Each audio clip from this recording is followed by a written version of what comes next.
issues, and hopefully with you all doing such a good job with compliance, it will lessen throughout the years. We've come a mighty long way, and I'm just proud that you all have done so much to address the blight. You all have, we have demolished a lot of properties. We have more properties to demolish. I'm glad to see Ms. Robinson here because she can talk to you about an issue that she is having in her neighborhood. We have a lot of squatter problems, so we found a way that we can deal with squatters through ejections, but it has to be initiated through the property owner. I want to thank everybody else that is participating, our Deputy Park Director. I want to thank Donna, our Fire Marshal. She will shut you down if you don't have the right thing. So the joining is our Deputy Director of Parks, and Mr. Jim Martinez, and then Ms. Mosley and Ms. Dion from Courts. This is all, it takes all of these departments to bring things into compliance. And before I sit down, I just want to say one thing, and thank you to our communications team who is streaming everything and have been on the streets with us this entire day. I just want to say one thing, please make sure people understand that it's the difference between, it takes longer when you are trying to make somebody come into compliance when it's private property. And I just would like to see one day, from my point of view, some type of program or some type of system where people can go in, type in the address, and see where we are in the process when a code violation has been, when a citation has been issued. Because sometimes people don't understand when a citation is issued, things are tied up in court and things can't move along until there has been a court date.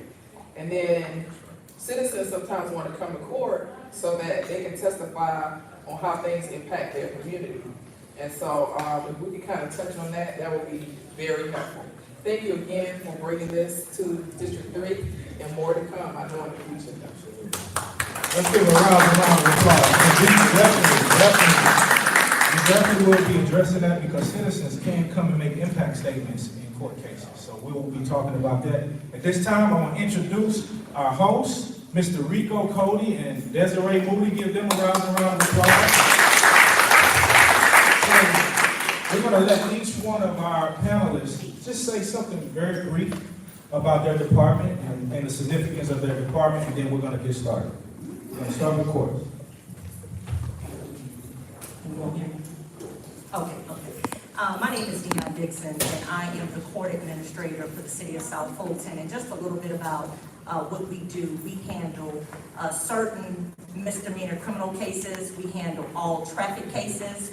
We do process school zone cases as well, and also code enforcement.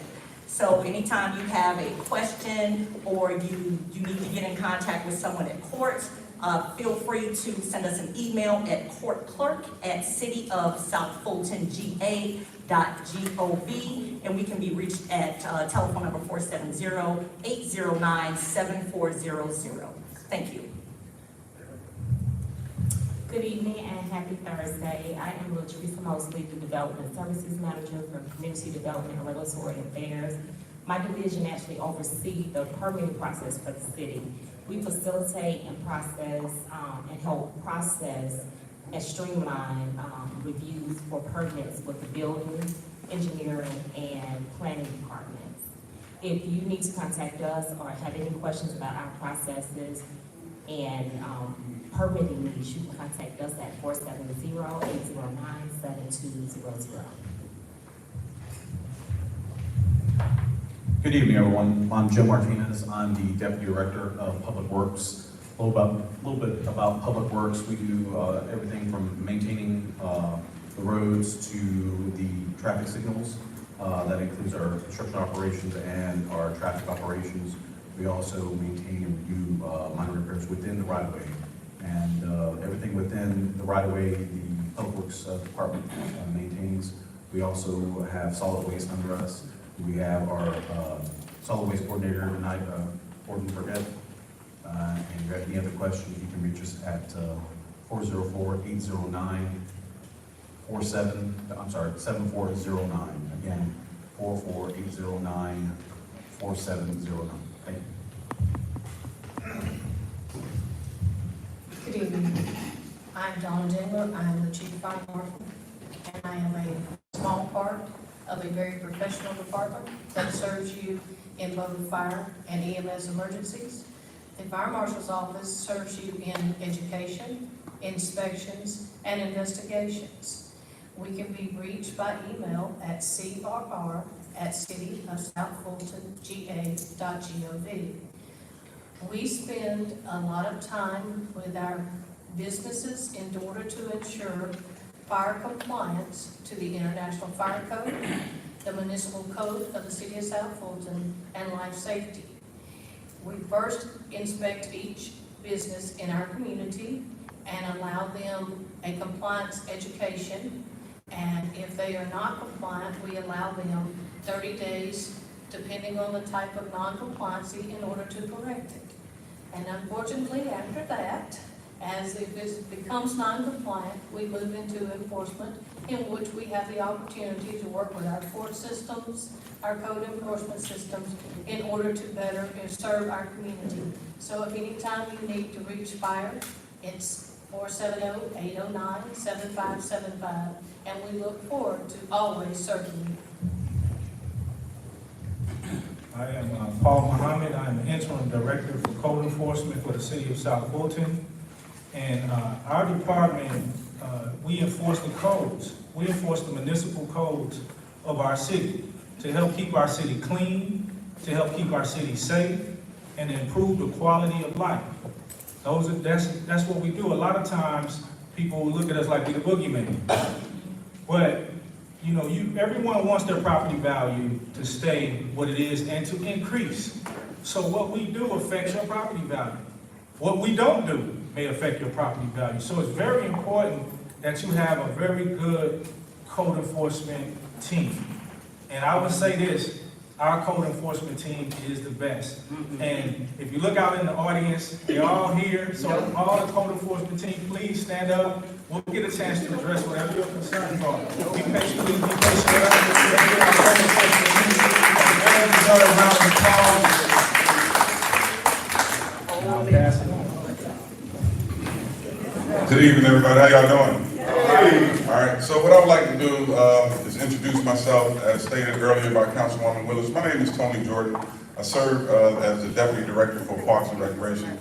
I've been in my role about 7 months. I've been with the city since 2020, and I can tell you, I think what comes to mind as I sit here with my fellow colleagues is evolution. And not to say the same, but I can tell you every year we have evolved and gotten better as a city.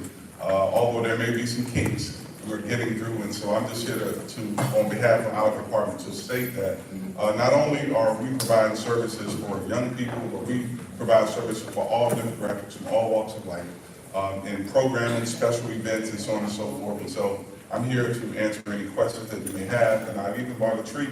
If you can raise your hand, I have my program manager there. His name is Mr. Patrick Swanson. He has a lot of institutional knowledge and a lot of institutional history as it relates to our department. So I'm excited to be here this evening.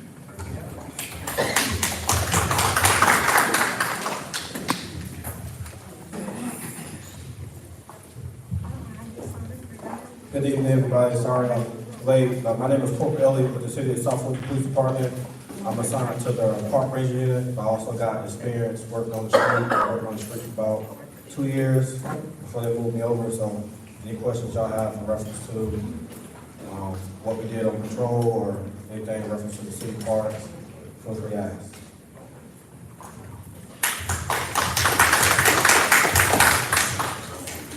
So what I'm going to do is I'm going to start off with the questions that I have, and then the citizens that are here, you guys are most definitely welcome to ask your own questions.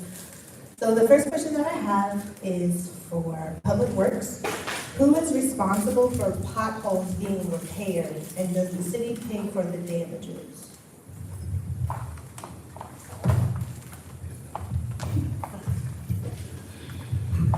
Yes, our construction operations manager handles all those repairs, all the potholes within the right-of-way of the city. And those repairs are paid by by the city in terms of our department. We gather the materials and we install the materials in, and then we go from there. Those are done by the city, by the Public Works Department. You can also, one other thing, any issues in the public right of way in terms of potholes or any kind of repair to the road, please use C-Fix. I know there's a lot of backlog in that, but that's the best way for us to track and to keep that record going.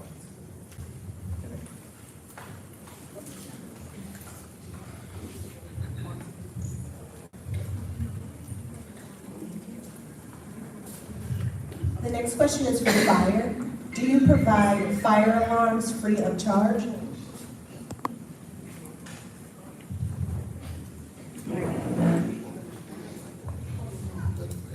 Yes, we are fortunate to have a program in which a citizen can fill out a form, and we have those forms out in the hallway at the table, and we will come and install the fire alarms. And we look forward to serving each and every one to make sure everyone has a fire alarm. Each home should already, most of the homes past 2001 should have already electronically plugged in smoke alarms on each level of their home, but we provide a 10-year battery life smoke alarm, and we look forward to you contacting us and installing those.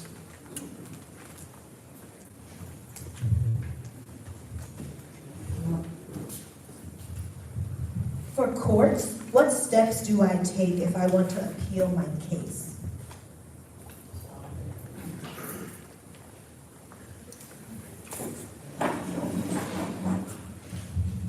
Thank you for that question, and thank you, Deputy Director Tony, for standing, because I love to stand, so thank you for setting the tone.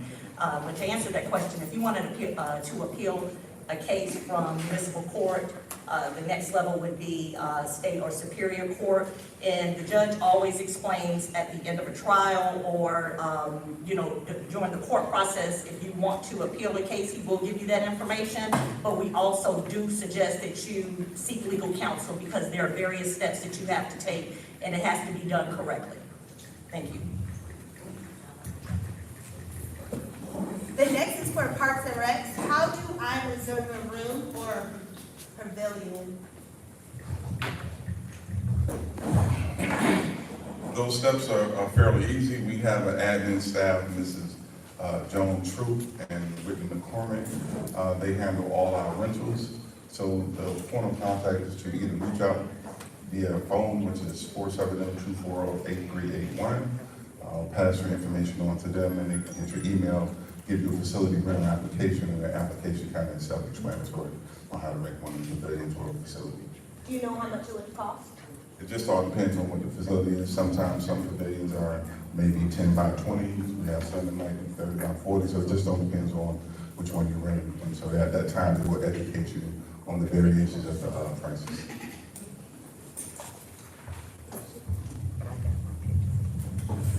For permits, how do I find out if a property needs to be rezoned?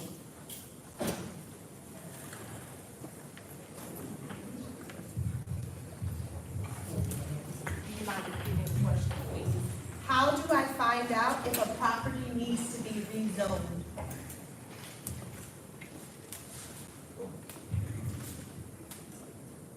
Typically, a property is rezoned if it is not zoned for a use that you plan to use that property for. So you would need to meet with one of my colleagues in planning. You would discuss what the proposed use or development is for that particular property. Based on the zoning, they would discuss possible options for the zoning. And for police, what is the law on loud noises at night?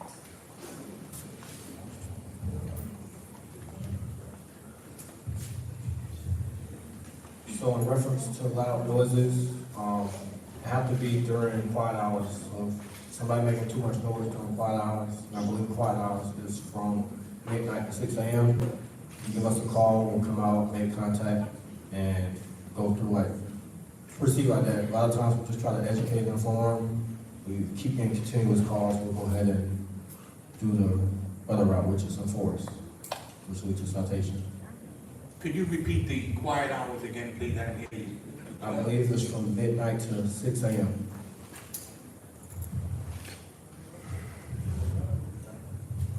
Now, if we have any citizens that have any questions, you may step to the podium and you can address our panel.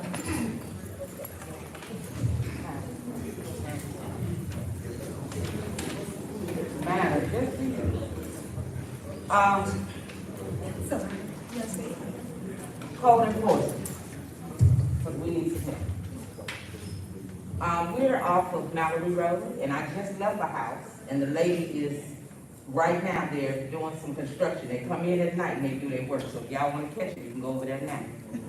The workers are in there redoing the house. I asked the lady, is this residential? She looked at me strange, and she said yes. I said, okay, well, I'm just checking, because this is an R3 zone. And we cannot have businesses, pad splits, and people bringing in personal care homes and all of this in our area. This is what we have, and for the last 4 years, nothing has been done. We have 5720 Melody Trail. You have a 10-bedroom over there that's pad split. I called in several times, even sent them on the phone where they could go in and see where you can rent a room. Nothing was done. The house is across from me. I'm gonna give Helen credit where I don't need to give her none, but I'm gonna give her credit because I did call her. And she came and she supported me on that. And she helped me close down one that was coming next door to me, pad split. I don't know what we do in code enforcement, but it's not enforcing the R3 zone in our area. It's mostly seniors that live over there, and I'm a senior.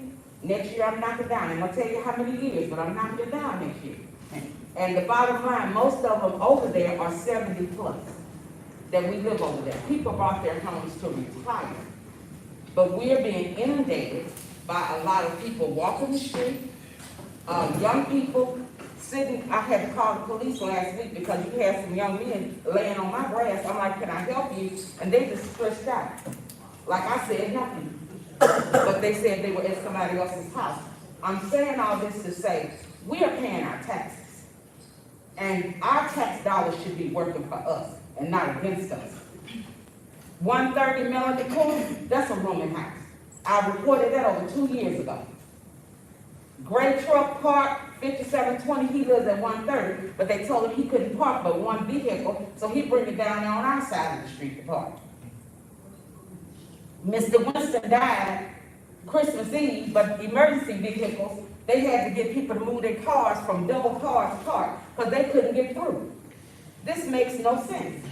3995 Pierce Road, the lady has a limousine parked out. I got the pictures I can show you. I just took them before I came up here. She told me if I had a problem with it, I need to come to the city. So apparently she has a permit to run a limousine business in a residential area. We got a problem with that. And I know y'all see that big old limousine parked out there, because it had moved. It has not moved. 5740, I love them dearly. But the cats, you got pigs, you got 2 goats. Come on now. Something has got to give, y'all. And I love my neighbors. But you know, we're here to retire. I'll be 70 next year. And you got people older than me that moved out there paying their taxes to retire. It's a nice older community, and we need some help.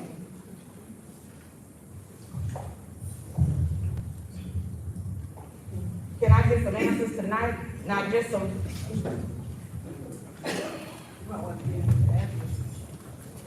Oh, I got it. Well, we thank you, first of all, we'd like to thank you for your concerns about the community. And we can assure you that we want to work with you to remedy those situations.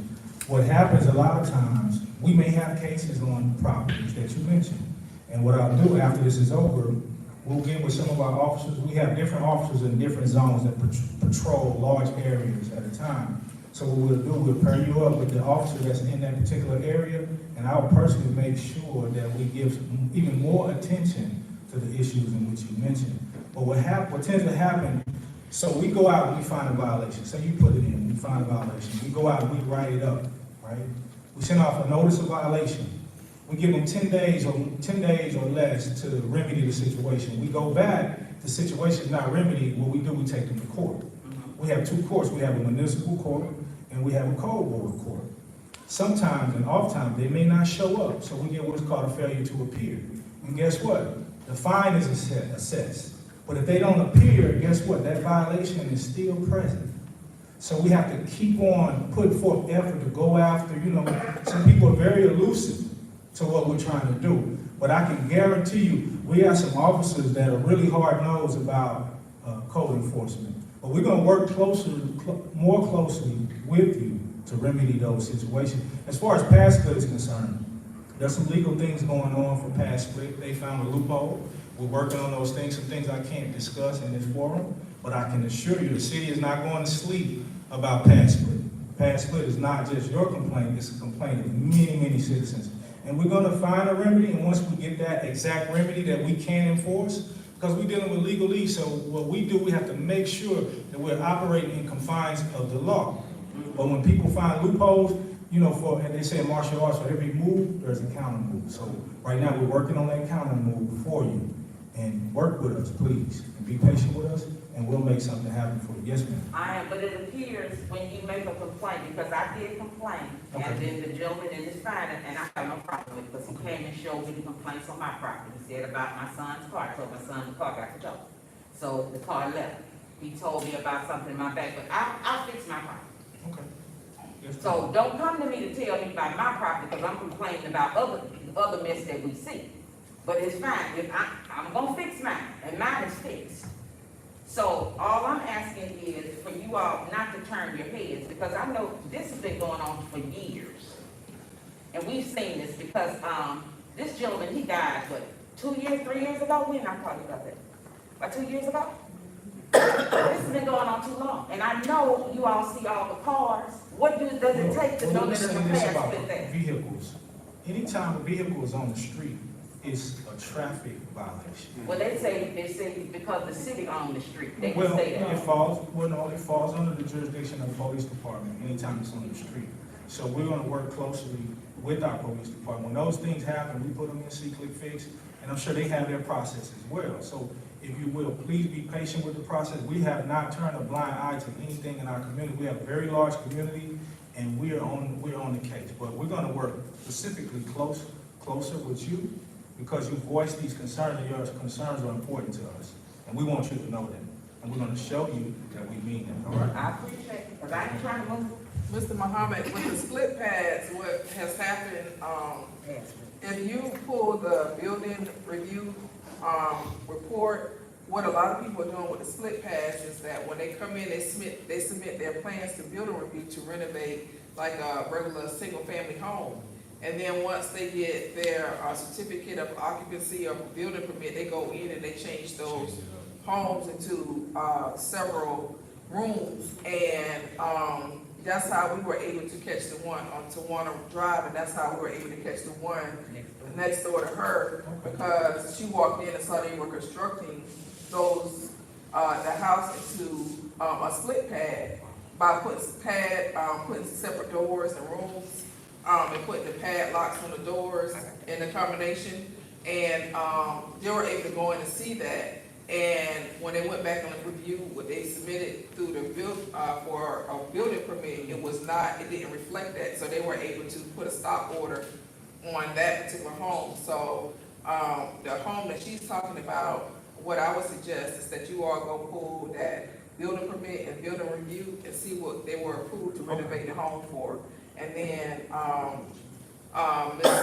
Donna, the fire marshal, and the courts can show you how to get in, to get right of entry, so you can go in and inspect that, because y'all are under CDRA now. And, you can get the building inspector and go in and inspect it, and if it's not according to what they were permitted to build, then a certificate of occupancy can be snapped. And right now, that lady on Mallory Road, if you send some people over there, I can guarantee you they'll catch you. They got a crew over there right now. In reference to what you just said, what is the procedure with your staff or your officers? When y'all see a code violation, do y'all just sit there and write it up or take a picture? Or do y'all go knock on the door and at least advise those people that you're in violation and give them a warning, can you move it? So, First thing we do is assess the safety of the situation. So we have situational awareness. So when we go into an environment, we assess, is this safe? And if we deem it safe, then we're gonna go knock on the door.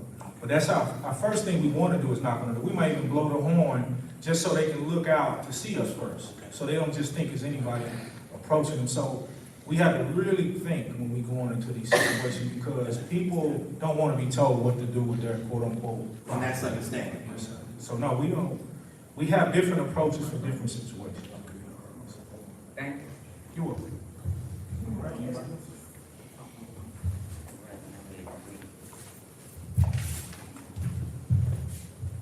Are there any more questions from the citizens? Let me step up to the podium so that they can hear you.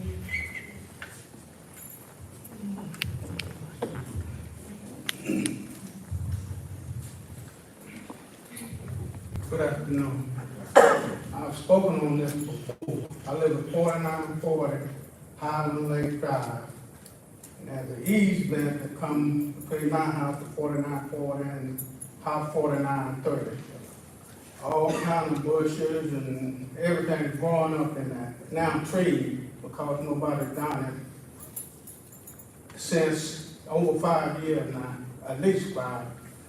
When Mr. Everett was mayor, he sent somebody out there to do it. Public Works was doing it. Now I'm trying to figure out who was the Public Works or Code Enforcement or even the Homeowners Association. We want to cut down.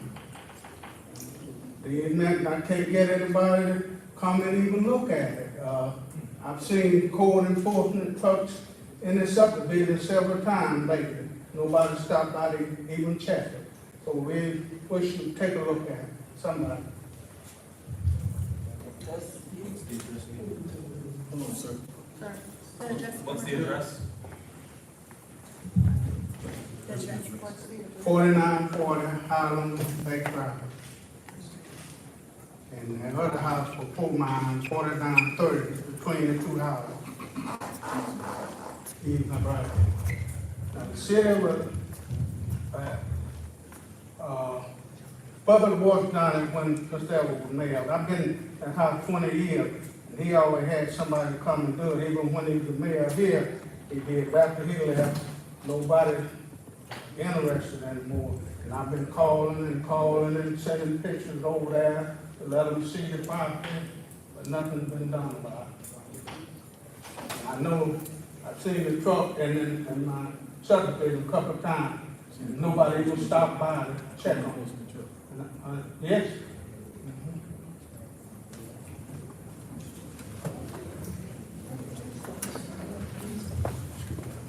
Sir, we appreciate your concerns. We're gonna, again, just like we did with my sister here, we're gonna connect with you after this is over so that we can make sure that someone gets on top of it. The reason that under Mayor Edwards that someone from Public Works was probably cutting it, at that time, they were coming on private property. Now, I believe, and you can correct me if I'm wrong, if it's an easement or something like that and it's on private property, the city won't maintain It's it. not on my property. So we have to do an assessment to see if it's actually on private property or not, and then we can take it from there. Because if it's on private property, the maintenance of it will fall on the owner of that private property. It can't be a private property. It has to belong to the city or the county. Well, see, we have to get the actual facts on it. So that's what, in order for us to legally approach that in a proper manner, we have to get the actual facts on, and maybe even look at a survey to see whose property that actually is, and then we can proceed from that point on. At least you can send somebody out there to take a look, right? Absolutely, absolutely. Okay. We have our managers and supervisors here tonight. They'll get with you and make sure. We'll get someone over there tomorrow. Is that okay with you? We'll get somebody over there. Sure. All right. Now. And you as well. Okay. I'll be waiting. Hey, how y'all doing today? My name is Cherie. I live at 2807 Meadows Way.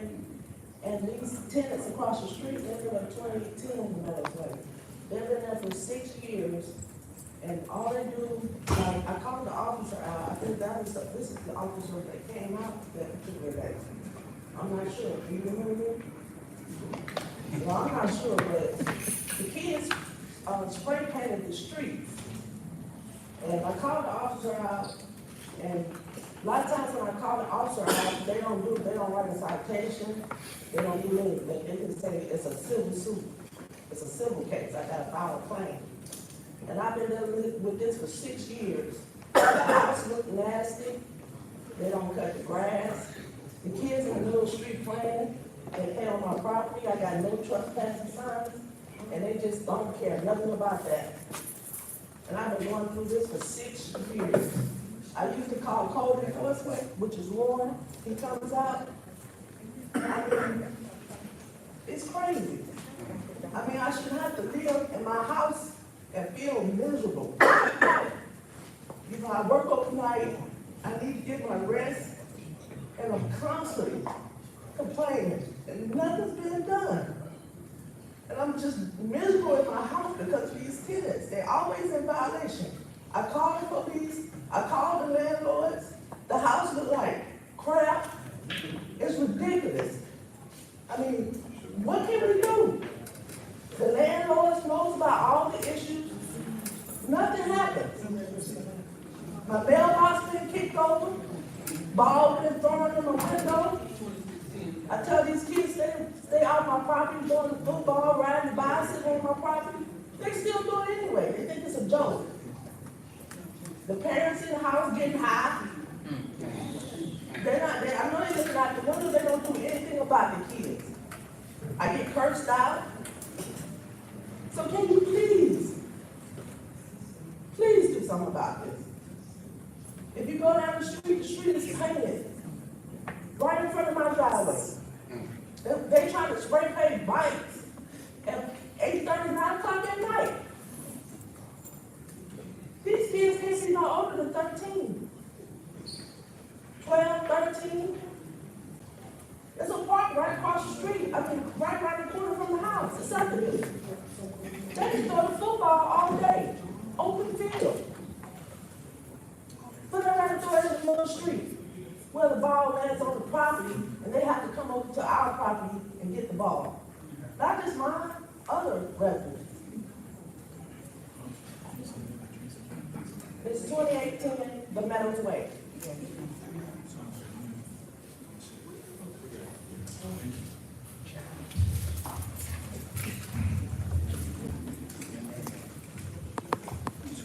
To the residents who have spoken already, please do not leave here tonight without giving us, getting with one of the officers so they can write that information down, if they haven't written it down already, so that we can make sure that your concerns are addressed, all right?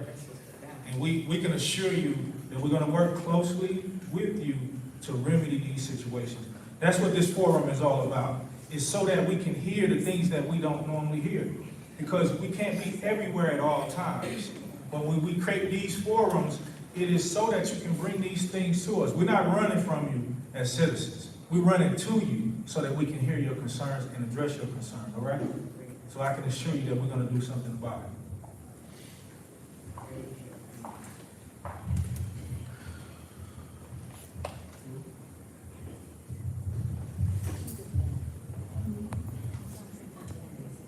Hey man, this is Corporal Elliott with the City of South Fulton Police.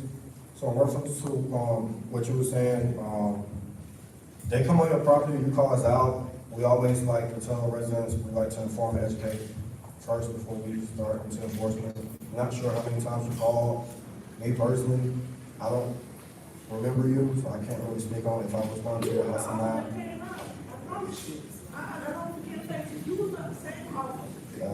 How long ago this was? Because I'm not. Yeah, it wasn't me. I don't work patrol now. But I will get with you after this, get the address, I'll make contact with the resident.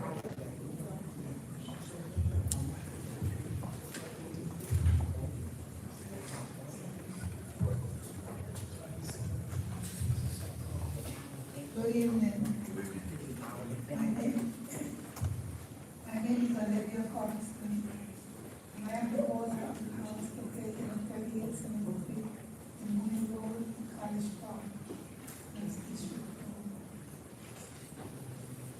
Your text does not concern the parties going to issue. For the purpose of the zoning change from AHU R6.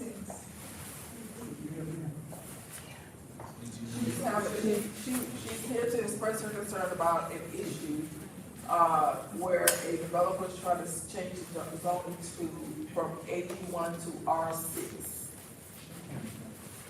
Oh, you're trying to change it, you said somebody else is trying to change it. Her daughter. Oh, Is it 3783 Mooney Road? Yes.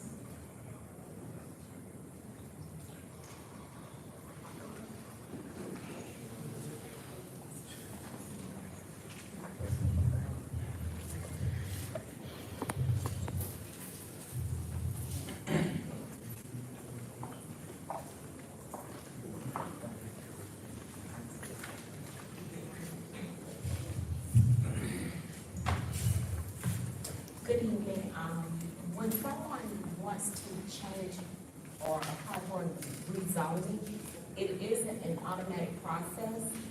It goes through a series of applications and reviews and hearings before the community as well as the boards and council. So I encourage you to contact our department. I can get with you after this forum to give you direct contact information from my director. I encourage you to actually participate in those hearings to voice your opinion and your concerns.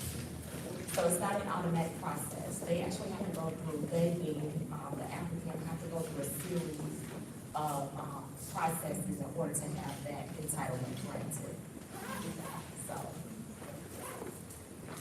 have you already received any type of correspondence in the mail concerning the rezoning?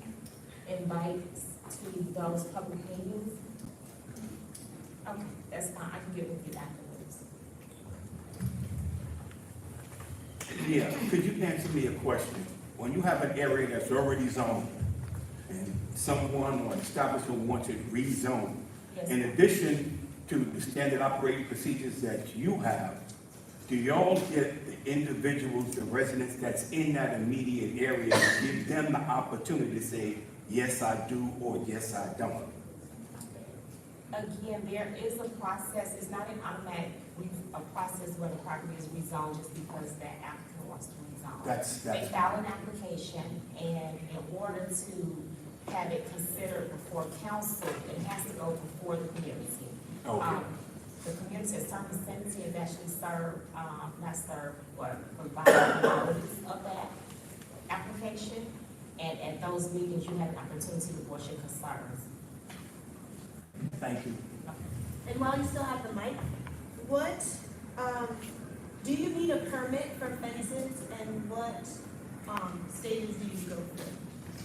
Yes, in the city of South Fulton, I do that a lot. I'm sorry. In the city of South Fulton, a permit is required to install or erect a fence. If you live in a subdivision, you first have to check with your HOA, verify within your covenants what the rules are in terms of that, and then get approval from your HOA. Once you receive approval, you can contact our office to apply for that permit. In order to apply for a permit, for a fence, you have to have a site plan. We'll need to know the dimensions and the setbacks of the property. Also, we take into consideration the zoning and the overlays. Sometimes you may have an overlay that prevent a certain type of material or height, so that's the reason why it's required to have a permit.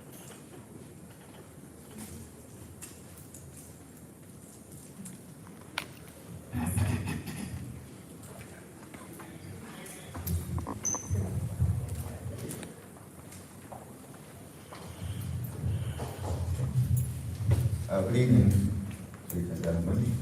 My name is Dennis Robinson, and I live at 4180 Kenwood Trail. We have been having a problem with 4204 Kenwood Trail. I've been complaining about that property for the past 3 years. I have tracked down the owner. I have sent them pictures, give them detailed description of the property, nothing. I've reported it to see Click Fix. My neighbors have reported it to see Click Fix. Nothing happened. The recently, I wrote another complaint and I sent it to Councilwoman Willis. And right now, it is in process. But to be perfectly honest, the track record doesn't look good. You understand? 3 years ago, there was approximately 5 to 10 bags of garbage in the back. Right now, there's about from here to the wall with trash. Trash is being brought in from outside the corrugated material back there, which is never in the construction of that residence. It was never there. Old refrigerators. Trash cans from other places. They're not blue, they're black. They were never belonging in the neighborhood. So, I'm a bit frustrated here. And so are my neighbors. Actually, for the first time, approximately all my neighbors signed on to the letter that we sent, which has never happened. I mean, I've stopped code enforcement on the street, practically throw my body in front of the vehicle. Hey, look at this. Nothing. So, that's the problem. We have another problem. We have gunshots in the neighborhood. Don't know what's going to solve that problem. So we keep hearing gunshots at night. That concerns me. But the walls are not designed for stopping bullets. So, let me just sum this up.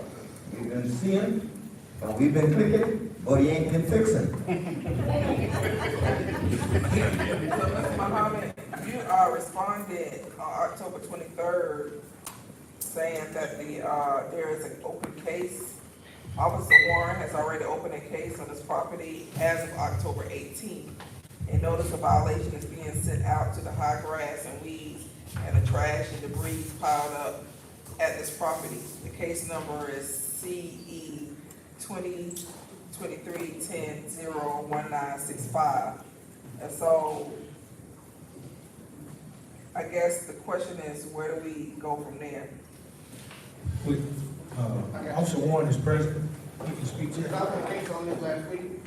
This is my first time ever getting this case. And like I said, the property is at disarray. And actually, you have to give them time to receive the notice of violation and know that the property is not cured. And they don't cure it within 10 days, as Mr. Muhammad spoken. That's when the citation goes out. I mean, I have quite a few people here that know that process already, and I've been speaking with them. Who gets the citation? Who do you send it The to? owner of the property. The owner of the property. Yes. That's going to be a good trick, because the owner of the property, they keep playing musical chairs with that property. First it was Progress Realtor. The thing about that, if the owner doesn't reply, we put a lien on the property. And so, if they don't reply, I mean, basically put your property up for grabs. So, we put a lien on your property, and you're not curing the issue, I mean, you got to pay the fine, for you can sell anything. So what Mr. Warren is, somebody else is. Yeah, so I was gonna ask, so in what time, how long does it take you to put a warrant? A lien, we have to go to A court. lien. Go to the court process. We, they have their own, of course, have their own time frame on that. Of It course, takes 3 years? I'm not gonna say that, but of course, our course department is present, they can speak to that. Would you like to speak to that? Sure, what's the specific? About how long, say there's code violation, we bring them to court, they still don't come into compliance, or they don't show up, and a lien has to be placed. She's asking, what's the time frame in which it takes for that lien to be placed on the property?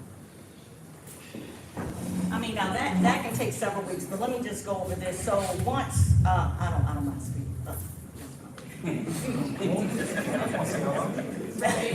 I can get loud. Okay, so there's a process everyone needs to understand. So once code enforcement actually issues that ticket, normally it takes about,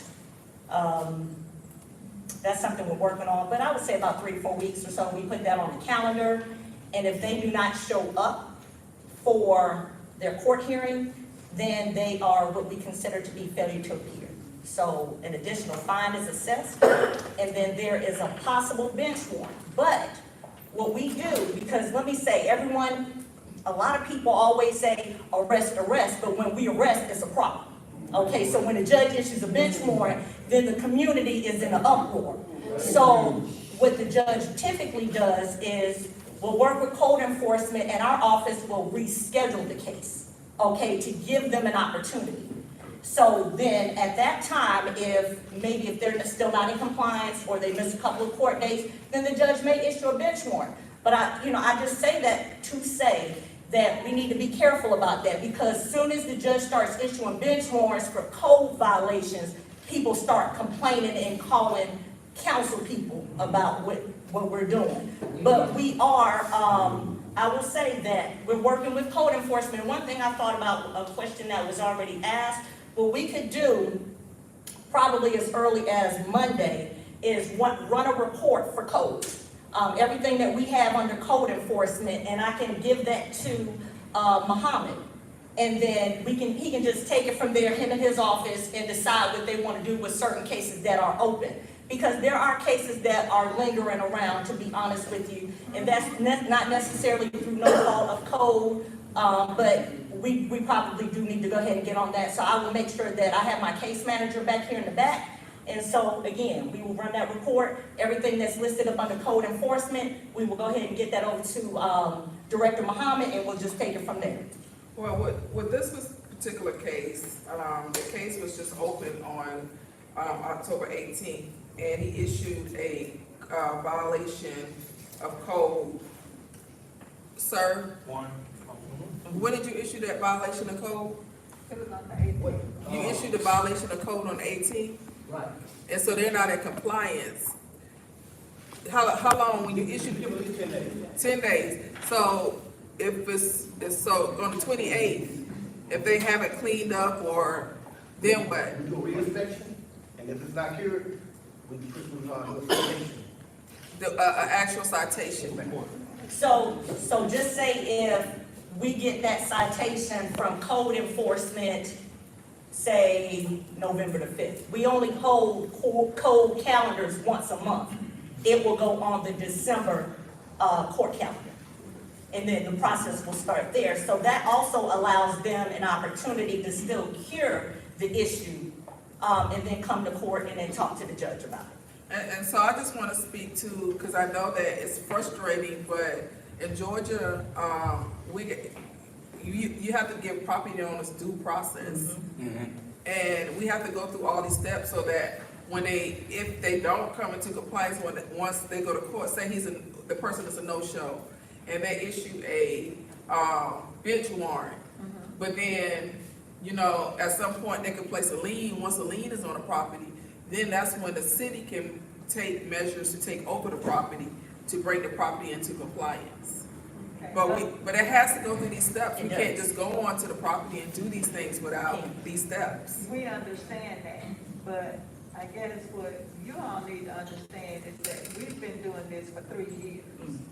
And we've had other numbers that has been given to us for this. So this has been going on a long time. And when you look at your records, you will probably find that we've made calls.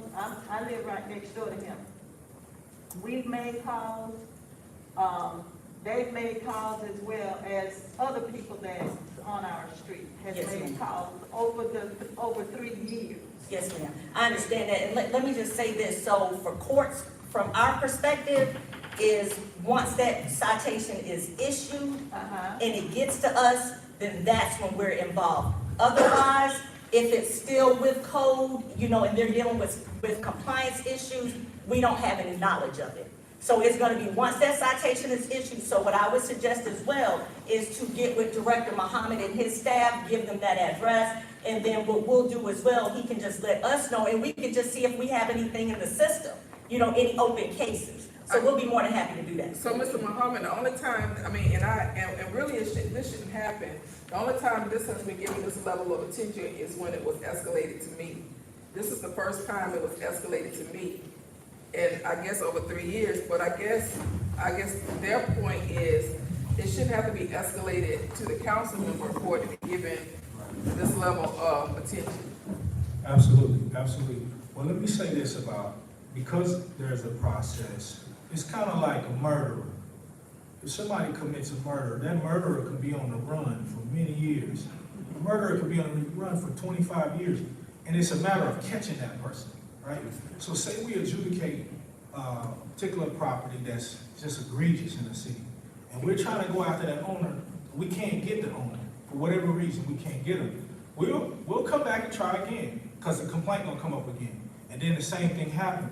So it's the same scenario with trying to get that murderer who's on the run. These people are very elusive. Well, that doesn't mean that we're laying down on that matter. It just means that we haven't caught up with the party to the degree that we can force them to do what they do. You know, in code enforcement, unlike PD got guns. They can come up to you and say, get out on the ground. You coming with us. We don't have the same latitude to do that. So all we have is paperwork. Paperwork. Liens, citations, fines. Liens, citations, fines. There are properties out there, you may not know it, that has tremendous amount of liens on it. So we're gonna have to come up with a way to obtain that property at a certain point when it's egregious to that degree. And we got citizens complaining at the level in which you complain. So I don't want you to think because it's been 3 years, the code has been laying down on it. We have a tremendous amount of cases. Y'all know about them a lot, right? Yes. Okay, so y'all know that it's a process. But I don't want you to think that we don't care, because we do care. Matter of fact, code cares. All right? Wow.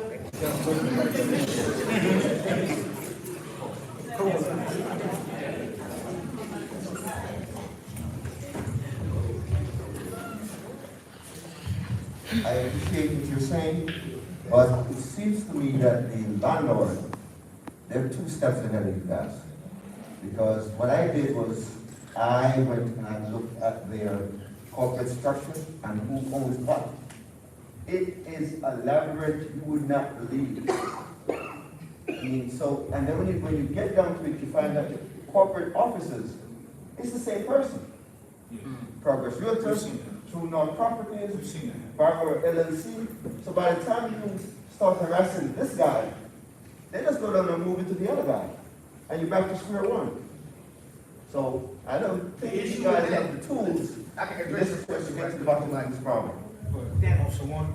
Let me address your question. The issue with that, we do I call keep up and the deed search. So we send it to every property that has that name, a link, that property linked to it. It can be a different business. No matter what, they will get that citation if it switches like that. Okay, and let me say this, the other complaints that are filed, some of them just stay on the books for a while, and then they just don't close, and the problem is still there. So,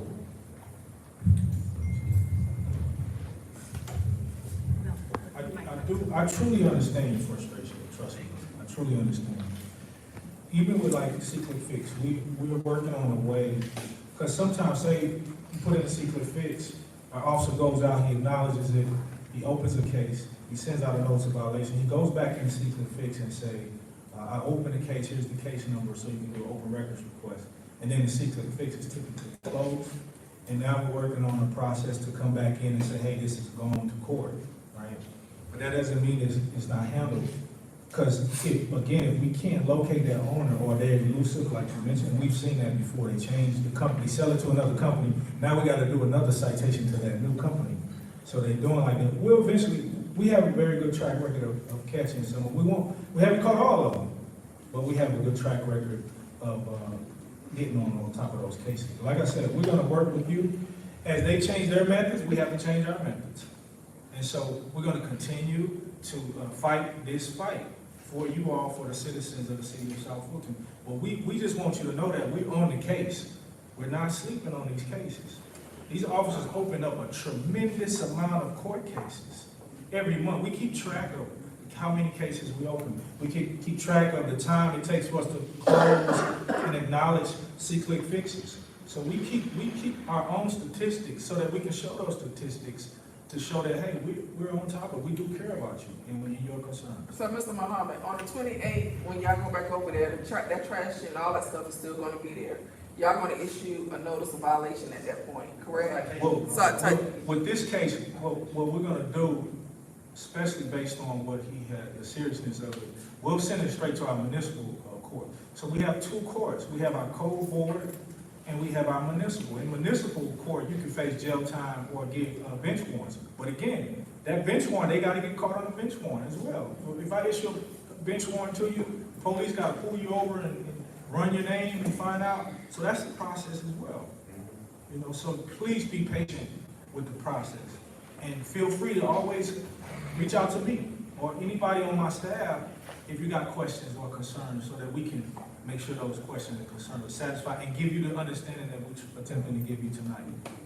As of today, Yes, sir. they added another trash bin that does not belong to that's not picked up by the current service. In addition to the trash bags that has been sitting here now for 3 weeks at the curbside. Wow. So that's going to be there for 3 weeks.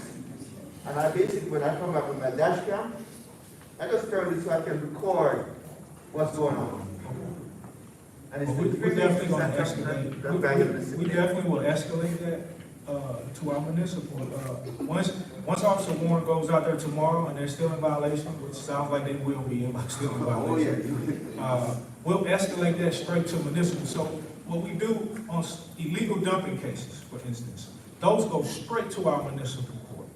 We don't put them in code board because code board may take a little longer, but we take them straight into our municipal court so that we can have greater penalties for those violations. But again, it's a process. Yes, sir. Do y'all have some type of mechanism or system where a private citizen can go to and look up and see that when y'all do citations or liens, like on November the 1st, a citation was written up for 4947 Welcome Long Road, and what the reason is? Because at least this way, it seems like there's some type of transparency, and we can see that our complaints are not, going to the wayside. We can see at least something is being done. Good question. Yes, to answer your question, there's called an open records request. All right? You can do that open records request on our website, and you can get the history of the violations that have gone on that property. So that may satisfy some of your concerns to at least know that this property probably been rolled up a bunch of times. Now, what comes to my mind is what you all are say about these tenants that's doing that. We're going to have to get with PD, police department. So we got situations like that where we know it's the tenant that's doing something that's causing this egregious situation to happen, where we can get some more immediate enforcement on that tenant. Because the tenants have responsibility just like the owner. What we do in code enforcement, we typically going after the owner. Some of those owners are out of state. Yes, most of them probably are. So that could pose a problem as well. We understand that. So again, as they get more elusive, we have to get more, we have our own counterintelligence for their counterintelligence. But these are squatters. And that's a major issue. That's becoming a pandemic, the squatter situation. And so, as Councilwoman Willis spoke up earlier, they're working on a method to deal with, the PD, police department is working on a method to deal with those squatters.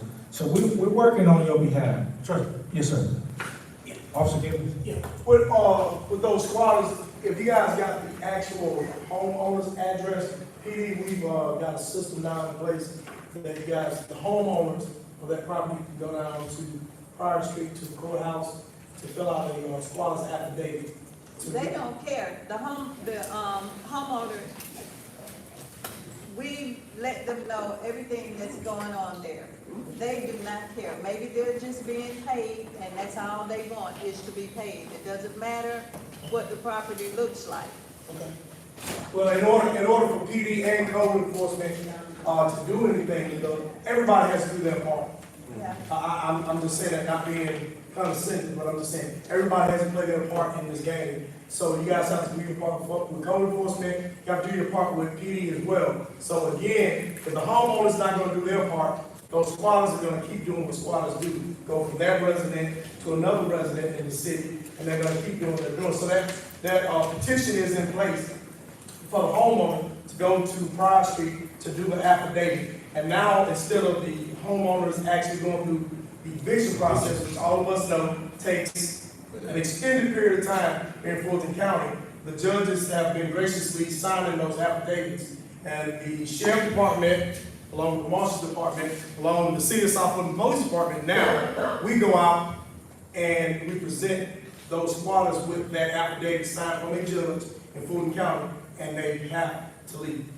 So the process has been given some fire under some teeth to it. So now that process is a whole lot easier than what it used to be. So again, if you guys if the homeowners are doing their part, that process with the squatters could be typically eliminated fast, quick, and unheard. So Mr. Muhammad and his team will have a little easier job, and we'll have a better, more cleaner, and safer city. So I just wanted to throw that out there to you guys. Thank you for that. Yes, sir. Officer Gibbons.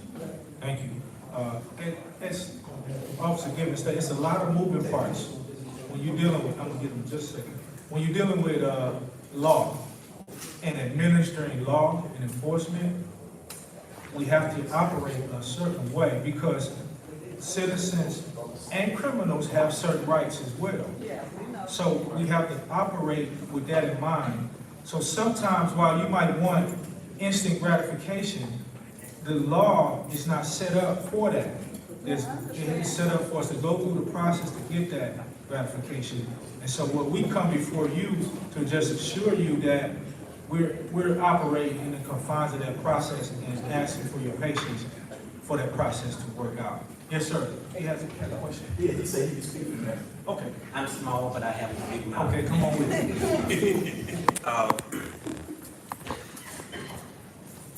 My wife and I had a home built here several years ago. We wanted peace and beautiful lawn and beautiful street, all of those good things. Because God has blessed us. And we're very thankful.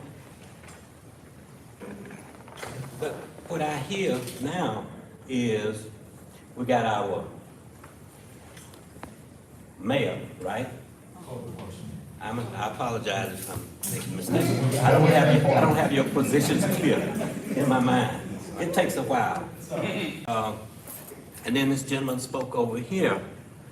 It's like we have 1 or 3 or 4 sections, right?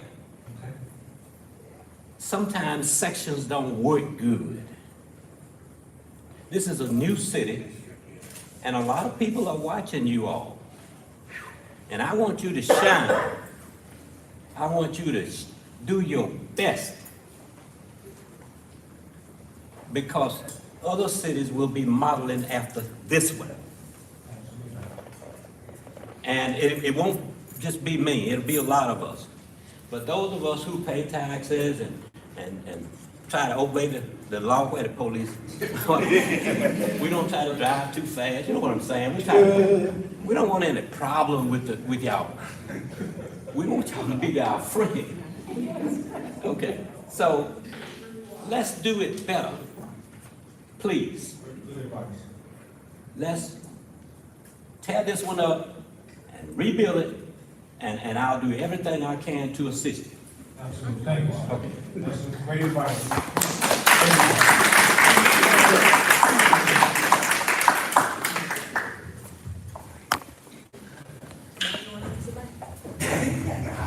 I'm like him, I'm small, but I got a big mouth. First of all, I'd like to thank the panel for coming in and having the intestinal fortitude to take all the questions that were thrown at you, because I have seen meetings that got real ugly. So I want to thank you for that.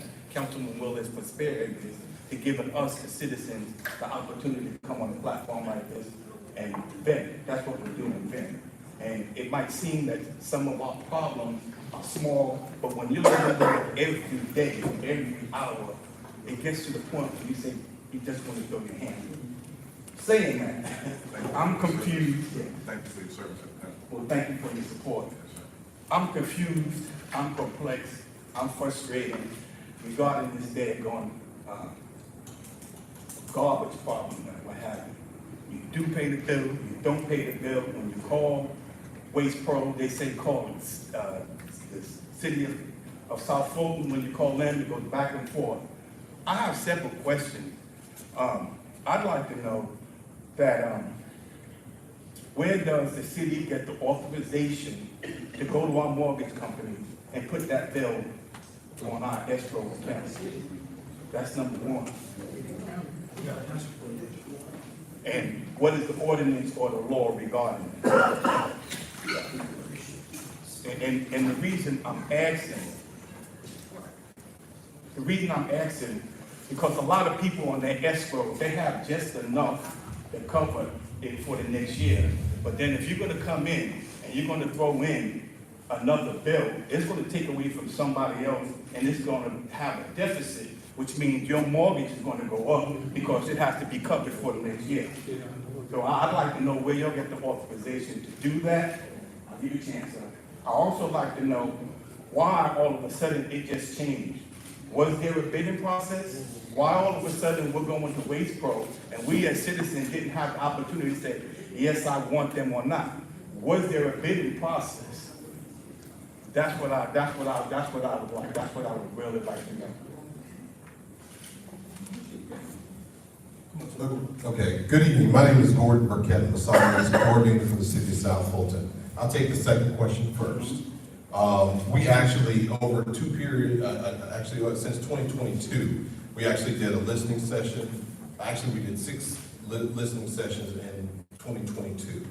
Okay, and then we actually started the service in June 1st of 2023. But before that, we actually did 40 public meetings throughout the city of South Fulton. Actually, a couple of them were held in this very room to answer those type of questions. And our process was very open. Our goal was to provide a quality service at a very cost-effective price. Which we have no problem with that. And that's how we got to the number that we did. So our objective was to be cost-effective, and we think we did that. The average cost of service at that time was about $25 per household. Today it's $19.46. Was there a bidding process?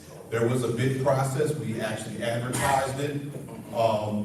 We use a program called BidNet.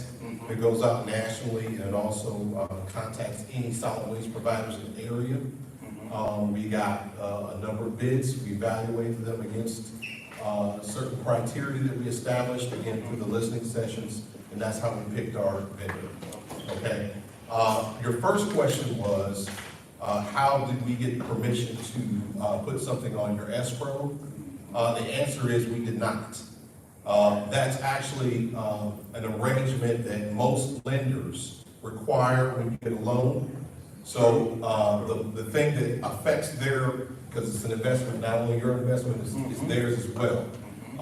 And liens, as Mr. Muhammad has mentioned earlier, affects the ability for a property owner to actually sell that property.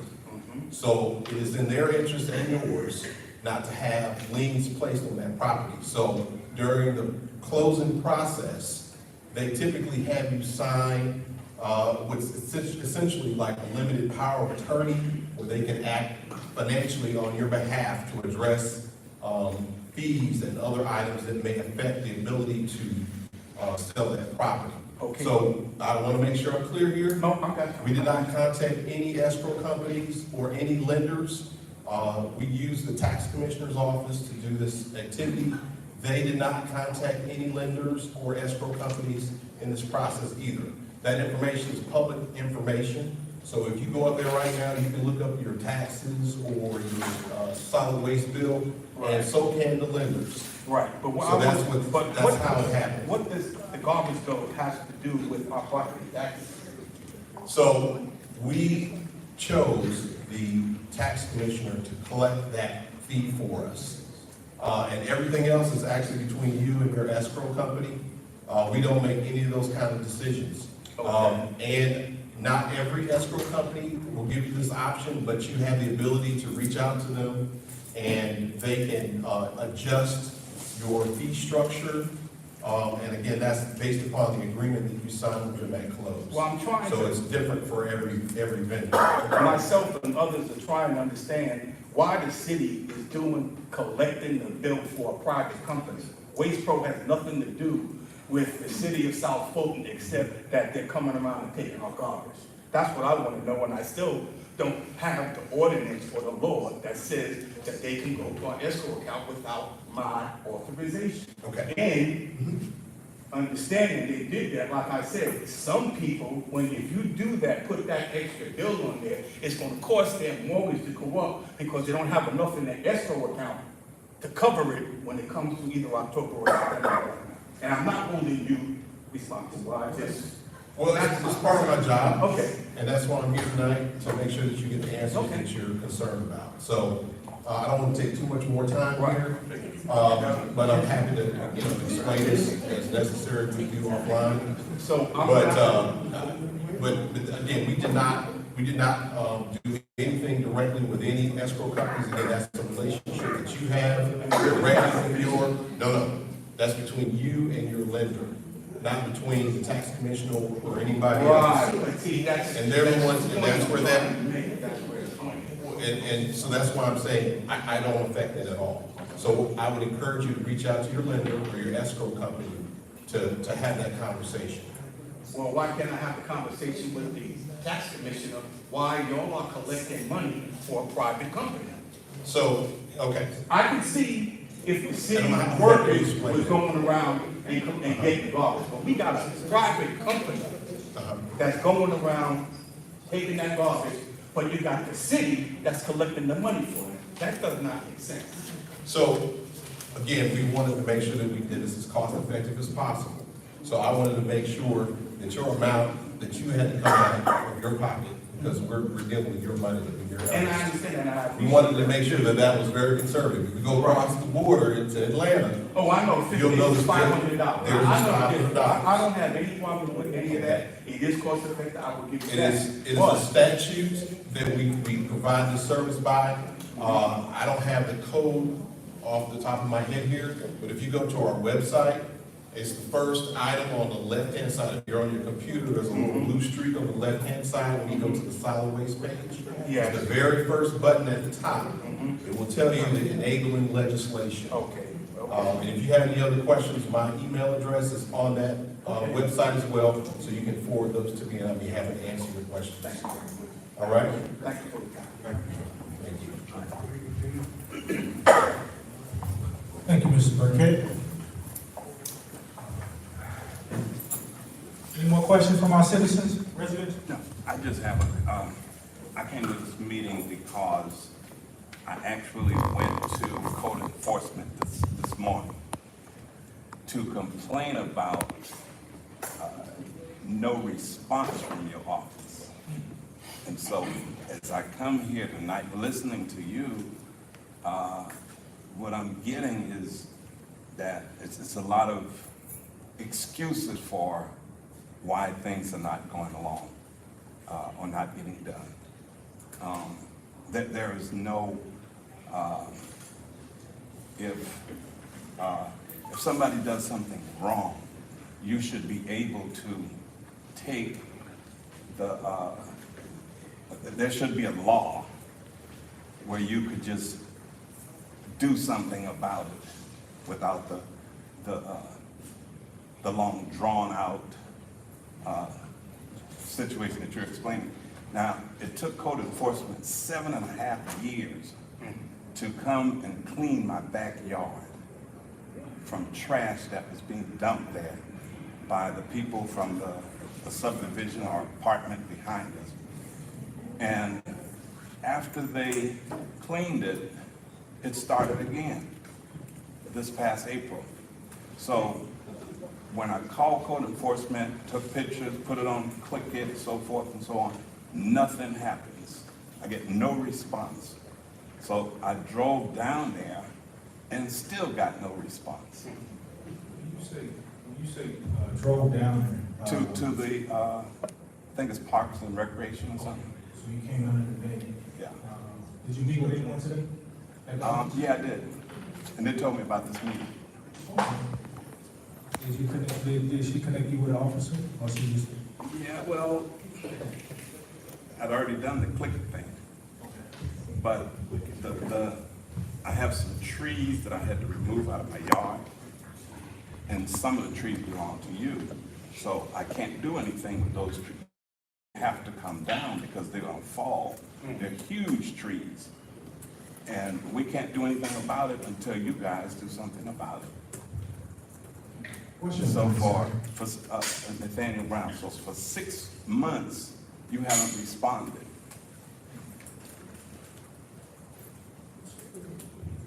So I don't think that the process is with all that other stuff that you're talking about. The response is how quick is it going to be before code enforcement do something? Well, I don't know any case that we have that's been open for 6 months and haven't been closed. And secret fix, if you open a secret fix, once the officer goes out, it's an acknowledgement. They've never been out. So are you saying that there's an open secret fix that has been left unacknowledged Yes. and unclosed? That's So the reason I if came that's down the to the case, office. if that's the case, I want to personally check that out or have one of my supervisor or managers check that out and then I'm going to have a problem that you open the case. I have a problem if you open a case and it had not been acknowledged. Because what happens when a citizen opens a case, it comes to the officer in that particular area, right? And then there's a time frame. It's easy to go and get checks and balances on stuff like that. That's why secret fix is important, so that citizens as well as us can go and back in there and look at it and see why. Now, there are trees on your property. We don't cut trees down. If there are trees on your property, It's on your property. so you're saying it's on public property? There's an easement. Okay. Now, is that easement on private property? No, it's on yours. Okay. Where my property So ends. it could be There's that an easement we'll check it out. between my property and whoever owns the other subdivision. We'll get the address, give the address to one of our officers here, and we'll get someone out there tomorrow to see why that is the case.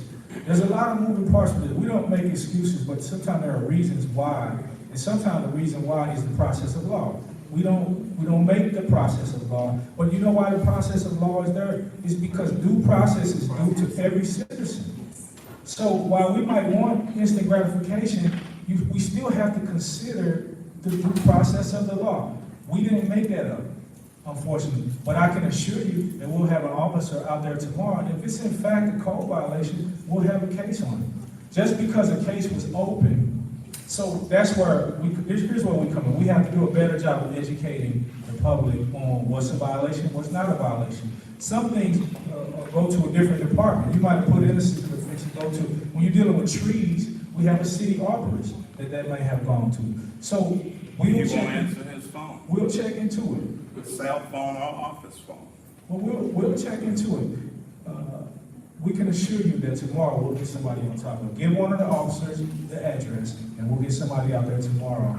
And you can contact me personally if nobody comes out. Okay. Is that fair?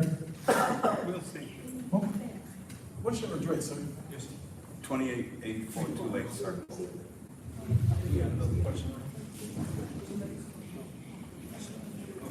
I wanted to address it, but go ahead. We actually went out to 2884 Lake Circle. So, we took pictures. So what was your actual complaint about that? Well, actually, you have something called greenbrier weeds. That's those, they look like kudzu. They grow up to the top of the trees, and they suck the life out of the trees. So they will kill the trees, and they're gonna fall on our houses.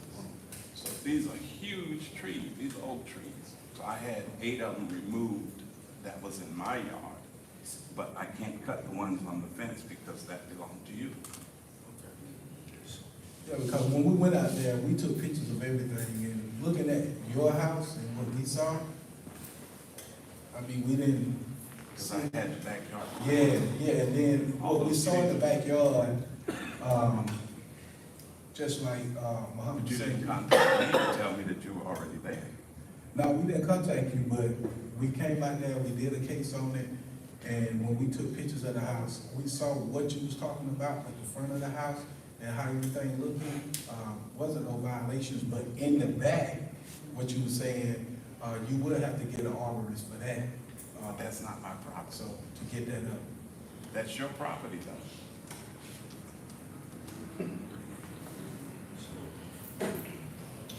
So you giving me that property now? We're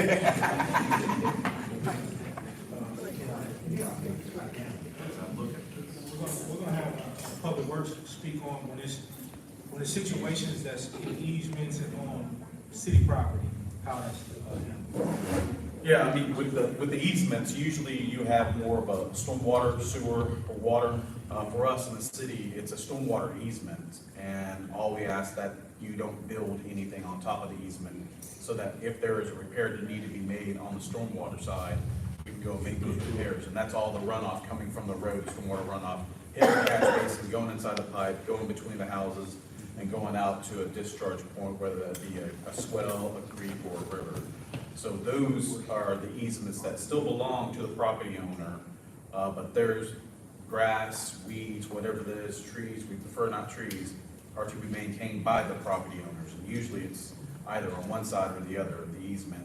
More often it's split. So both property owners have to kind of work together and try to keep the easement clear, so that, in fact, if there is if it gets stopped up or there's damage to it, there's a break in it, we can go ahead and fix it. As I look at your 2884 Two Lake Circle, you're right near an eyebrow, basically semi-cul-de-sac to your right as you're facing the road. That's behind you is a subdivision.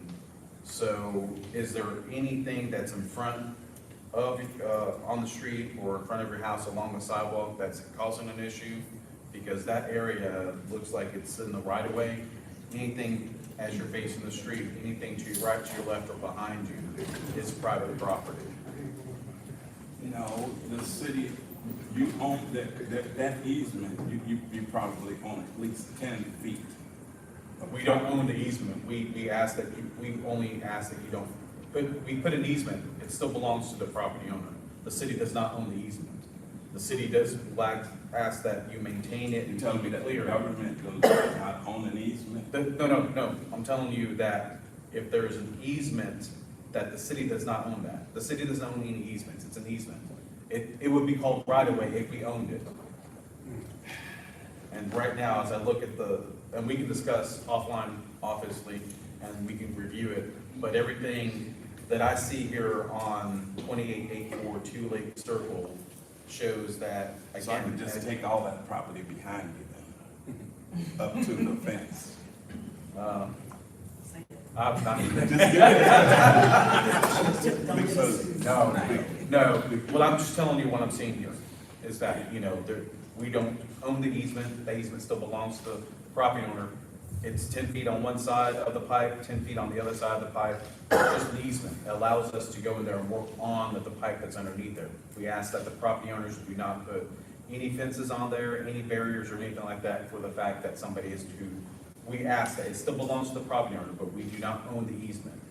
Now, What can I do about the tree then? The tree is it's on private property. It's what I'm telling you, as I look at this right here, it's on private property. So what sounds like to me, we need to get some actual facts on who's responsible for what. We have our land development program here as well. And if it's a problem with that tree, we first have to get it assessed to make sure it's a dead tree. And I will allow Mike in the back to speak. Go ahead, Mike. Sir, I would suggest that you get your property surveyed. Therefore, you know where your exact property lines are. I know what my lines are. Well, see, we have to be, in order to properly adjudicate and enforce this, we have to get the actual facts. It goes beyond just saying, I know where it's at. Because if you're saying, this belongs to you, this belongs to me, then now we gotta get actual facts so we can be definitive about what belongs to who. And we can work on that. That's what this is about. This is what this is about, so that we can hear this, something that we could be overlooking something. We're humble enough to know that we could be overlooking something, but that's why we need to get together so that we can get the actual facts, and then we can approach it in a proper manner, versus just, this is not mine, this is yours. That won't solve anything. That'll be like hot potato. It'll keep going back and forth. But let's get together. Are you open to us getting together and working this out? Because is that fair? It cost me probably make $3,500 this summer to Okay. remove those trees on my property. But the guy, I told the guy he couldn't touch those other trees because they were on the easement. Okay, so we're gonna get together with Public Works, myself, our department, and yourself, and we're gonna figure this all out. We're gonna come up with a solution, but it's gotta be based on the actual facts. Is that fair? If you cut the trees down. Oh, go ahead, Queen. I just want to say something to the citizens about C-Click Fix. C-Click Fix is a form that a lot of multiple departments in the city use. So when you put your complaint in, it goes wherever the complaint is related to, whichever department. So we were able to research your C-Click Fix that you put in, and your C-Click Fix was sent to the city arborist. So that wouldn't be a matter of code enforcement, that would be a matter of the arborist. So a lot of times, you guys mentioned a lot of violations that are not code enforcement. Like, for example, vehicles parked on the public streets, that's not code enforcement. That would be a PD matter. So if you put a C-Click Fix in, you should always follow up to see which department it went to so that you can get clarification. Because some of the things you guys are mentioning are not a matter of code, or even if you do call us, we will direct you and say, well, this is a matter of this department, and direct you to the correct department. So you said that it was sitting there 6 months, we never saw it, because it never came to code enforcement, it went straight to the city arborist. Okay. I call, every time I call somebody, they send me to somebody else.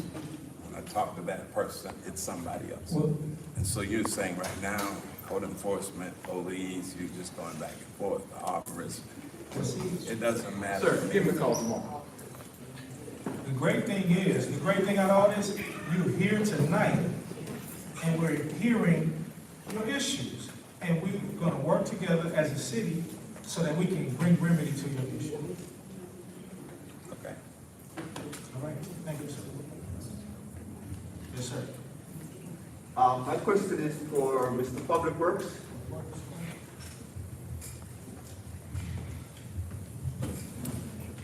Sometime last year, I believe there was a roundabout scheduled to be constructed at Welcome Hall in Virginia.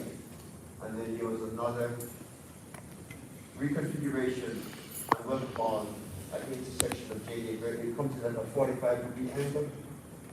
Are those projects still going to happen? Yes, they are, yes. And when are they scheduled for now? Fortunately, we have online all of our schedules, all of our project updates. It's on our website under Public Works. Okay.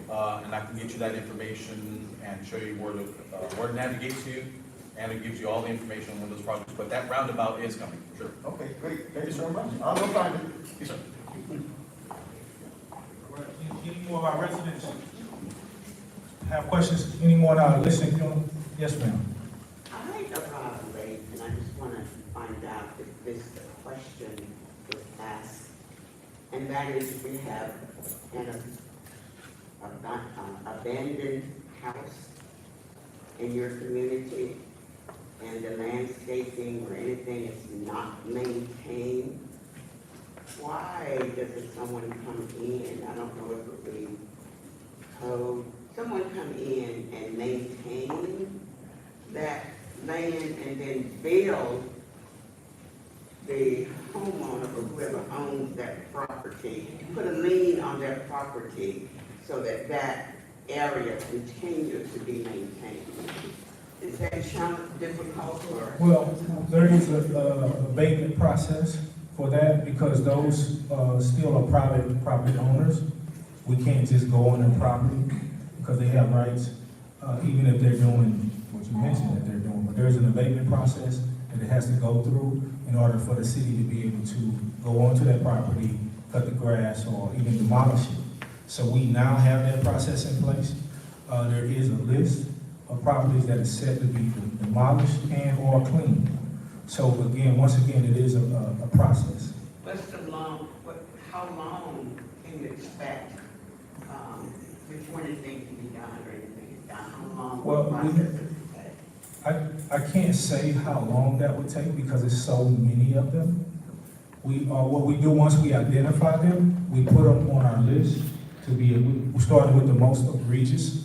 So the most egregious ones will be handled first, and then we'll continue to go. But it is gonna be a lengthy process. I can't say a particular time frame, but we'll let Officer Dingler speak to that as well. I had the unfortunate incident to deal and go through the abatement process. Last October, we had 4 fatalities in a house fire. The homeowner and anyone who had any rights to that property were now deceased. And we were blessed in the fact that we have an abatement process that left the structure, as he said, the most egregious come first. It left a very unsafe structure. It left a hard memory to a neighborhood. And to alleviate that, we went through that process. It took almost 6 months because you have to do all the title searches, all the research, make sure no one has any claims, and even deal with what you find to be their insurance that the homeowner did have, even though they're deceased. So it's a very good process, but it is a very protective process because you want your property owner to be protected first. And I think the city's program, they actually, to do that, carry the whole cost.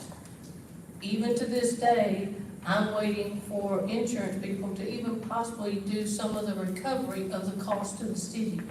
But it is a great program. It is time consuming because of the legalities that you go through to protect people, the homeowners, their descendants, anyone who has rights to it. And when you have someone who leaves a property or abandoned sometimes in the city, and I grew up in a small town and this happens too, there's no one left. It's the person, you know, and all of a sudden, you know, for a while the property taxes got paid and then they just vanish. And doing that or finding people or finding someone who has ties to that property is time consuming, but I can say that having to be a person, being a fire marshal and utilizing the process of our city, I was blessed that we were able to accomplish it because I think it took a horrible, egregious, unsafe structure that caused a bad blight to that community and a hard memory away from it. So give the process the opportunity. When you see those, just understand, you know, the most unsafe, most egregious have to be taken care of first. Did that answer your question? Yes. Thank you, thank you. Anybody else? Go ahead, Mr. I just have one question.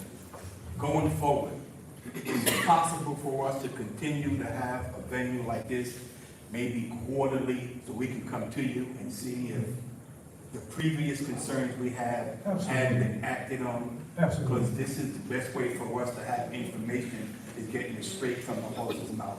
Absolutely. Thank you for that. And we have it planned to do it quarterly. We're going to be going to different places, so we'll inform you the different places and locations where we will be. This is our second one that we've done as we revised. It's an old concept, but we revised it into this forum where it is now. And so this is our second time doing it, I believe, this year. And we're going to continue to do it for that purpose. That's why we're here today, for each and every one of you to voice your concerns, and you can talk directly to us, and we can answer your questions. It may not always be comfortable, and we understand that, but we're willing to get uncomfortable so we can grow, okay? So thank you for that. Anybody else?